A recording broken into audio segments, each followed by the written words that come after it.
हम सीधे चल सकते हैं हैदराबाद। हमारे साथ असदुद्दीन ओवैसी साहब है जो AIMIM के नेता हैं। सर, आपको बधाई हो। सबसे पहले आप 20 सीटें लड़े, 5 पे आप जीत आपने दर्ज की है। अब इसको आप कैसे एक्सप्लेन करते हैं? बिहार में पहली बार जो आप इतनी 5 विधायक होंगे, आपके एक पहले था। आप जानते हैं कि 5 साल पहले हम लोग 6 सीट पर लड़े थे। 5 में हम जमानत जब्त हो गई और 6 सीट हार गए थे। फिर हम लोग 5 साल मुसलसल मेहनत करते रहे। हमारे जो पार्टी के अध्यक्ष अख्तरुल इमान और हैदराबाद के अब्दुल माजिद साहब बहुत मेहनत किए। फिर पार्लियामेंट के 19 के चुनाव में हमने 3 लाख वोट हासिल किए।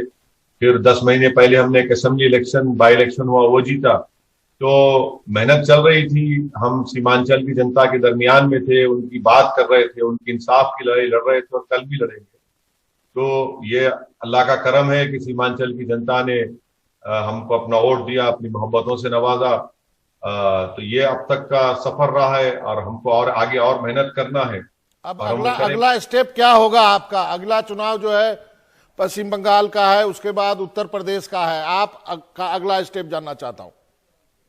अगला स्टेप अब ये होगा कि हम देखेंगे पश्चिम बंगाल में हम लोग अपने पार्टी यूनिट के जिम्मेदारों से बात कर रहे हैं जो वहां पर मेहनत कर रहे हैं। कई हमारे पार्टी के लीडर्स को TMC सरकार ने जेल में डाल दिया झूठे केसेस लगाकर। तो उनसे बात करेंगे, अगर वो हमको इत्मीनान दिलाएंगे, कॉन्फिडेंस दिलाएंगे और एक इलेक्शन लड़ने के लिए हमारे पास वो तमाम चीजें हैं, तो यकीनन हम लोग फैसला लेकर उसके बारे में गौर करेंगे।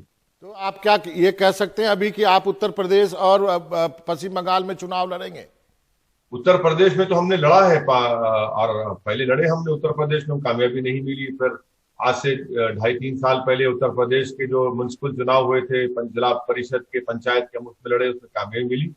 अब उत्तर प्रदेश में हमारा संगठन अच्छा मजबूत हो रहा है और हम यकीनन उत्तर प्रदेश लड़ेंगे। बंगाल की हद तक मैं आपसे कह रहा हूं कि बंगाल की यूनिट के जिम्मेदारों से हम बैठ के बात करेंगे और उसके बाद फैसला करेंगे। यूपी तो लड़ेंगे जरूर। तो बंगाल में आप जो अभी फैसला नहीं कर पा रहे, तो क्या आपको लगता है कि बंगाल में अलायंस करेंगे कहीं पे? नहीं, पहले तो हमको अपनी पार्टी के ताल्लुक से फैसला करना है, तो अलायंस तो बाद में आएगा।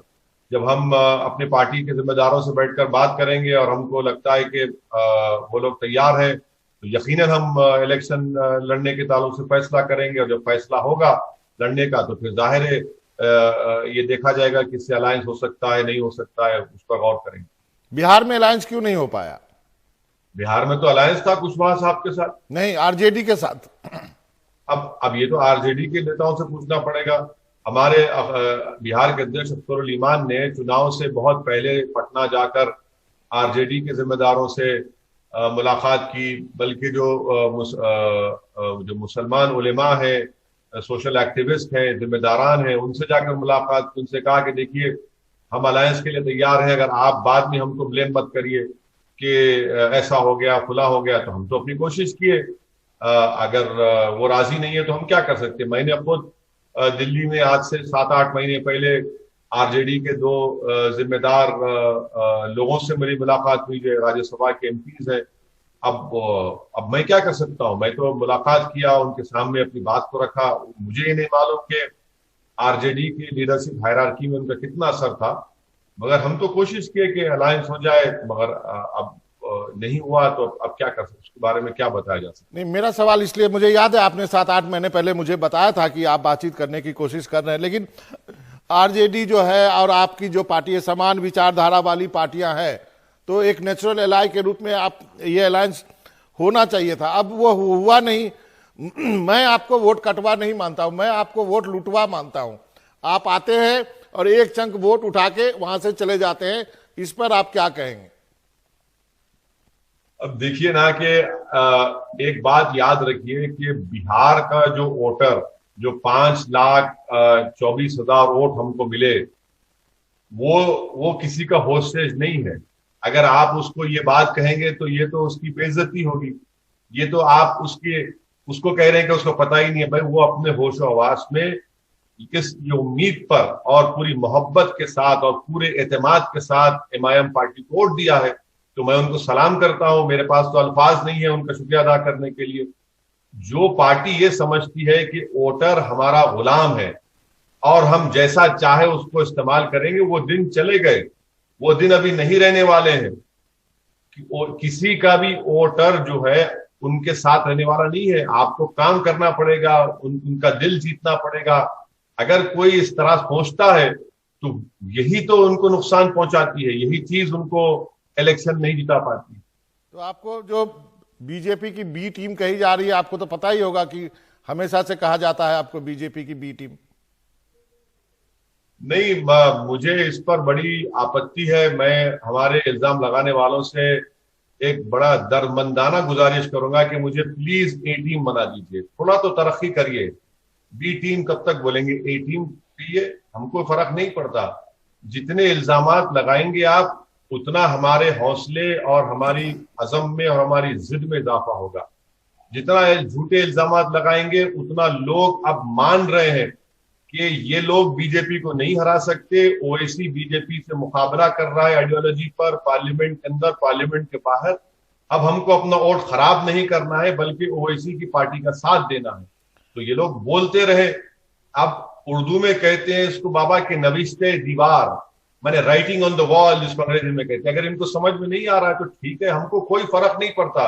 ये लोग हमको जानते नहीं। हम अब 13 साल की उम्र से हमारे घर पर आरएसएस के लोग आकर नारा मारकर भागते थे कि ओवैसी खबरस्तान या पाकिस्तान।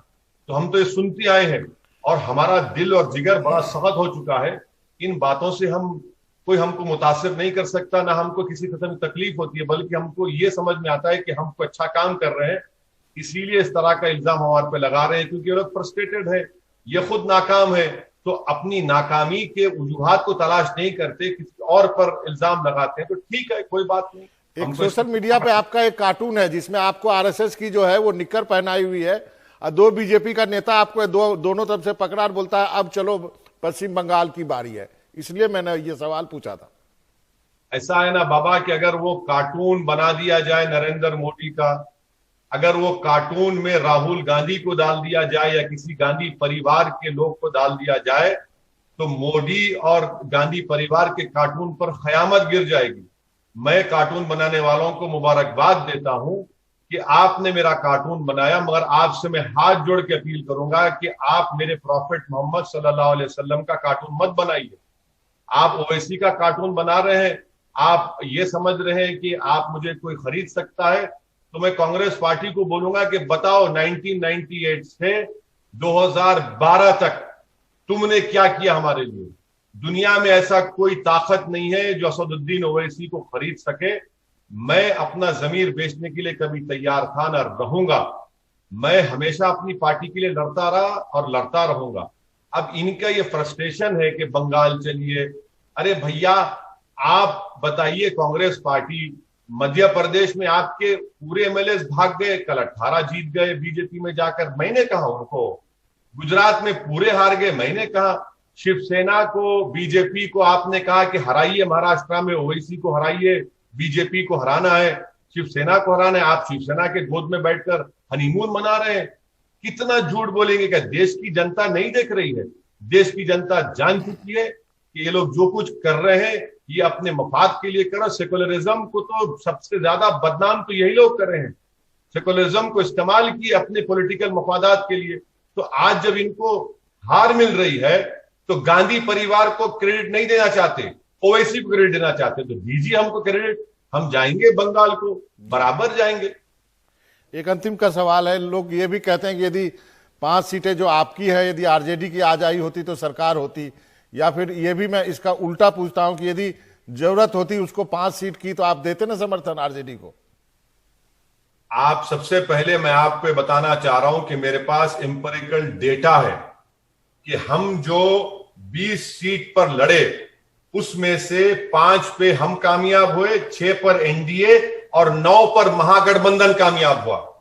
बताइए आप, और 5 सीट ताईद की बात कर रहे आप। अगर आपके पास, आपको 5 सीट क्या, बिहार में जो माहौल था बाबा, आप तो बिहार के हैं, 5 सीट की जरूरत ही नहीं पड़ती अगर आप सही इलेक्शन लड़ते।